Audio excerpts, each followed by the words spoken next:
Okay, so for today's lesson, we are going to look at the slope formula. Yesterday we did rate of change, and again, what was rate of change? Rate of change was rise over run. In other words, delta y over delta x. Today we are going to do a little bit more abstract rate of change, which is called slope, and we are going to look at more points.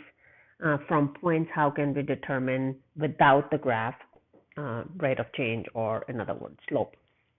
So there is one example here done for you. I'm going to do another one for you, just for you to know what you are doing in this investigation.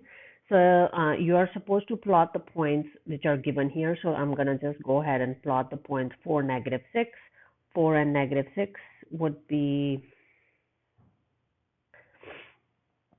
right here. So 4 and -6, that's the point.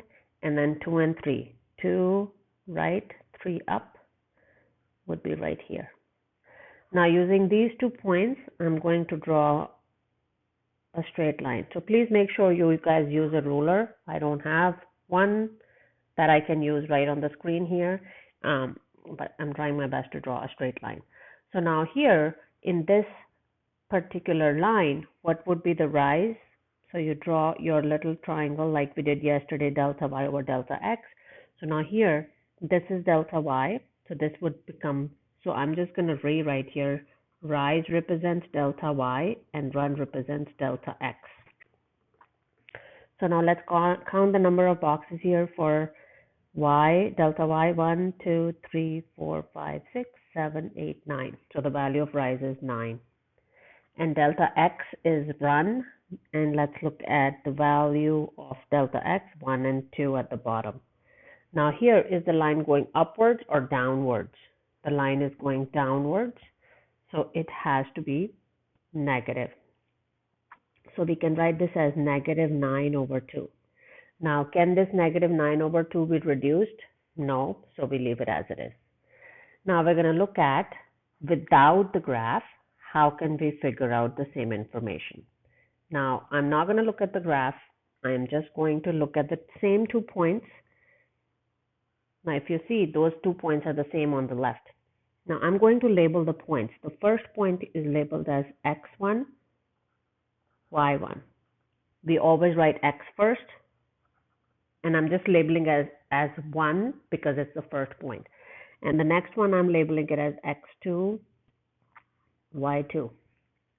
Now here it says you have to figure out this information, y2 minus y1 over x2 minus x1.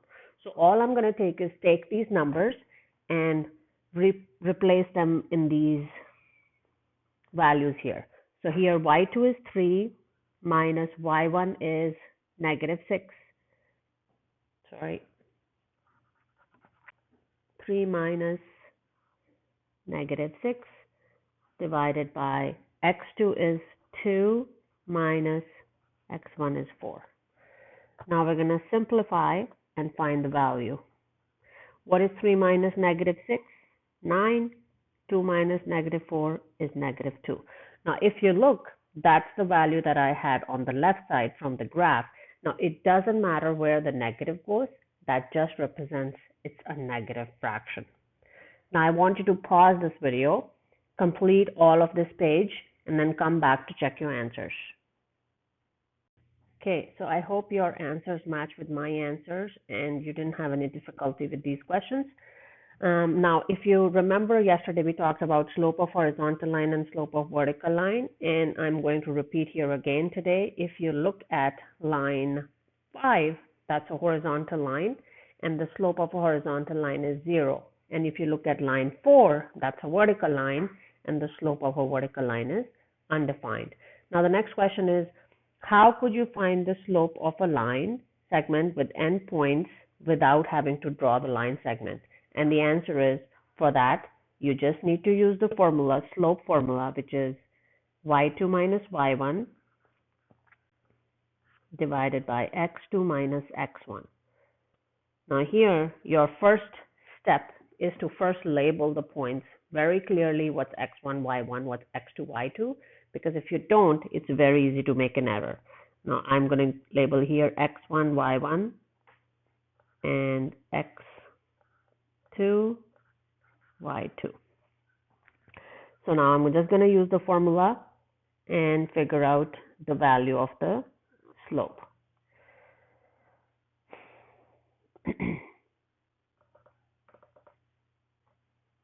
So this will be equal to -7 minus -2 divided by 5 minus -4.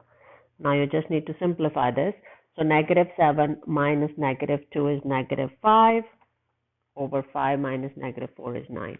Now it's always a good idea to verify this. If you have a grid paper, plot the points, do rise over run, and see if your answer matches with graph. Okay, now I would like you to finish the rest of the handout on your own. The answers are posted on our homework sheet. Remember to look at the answers when you are done.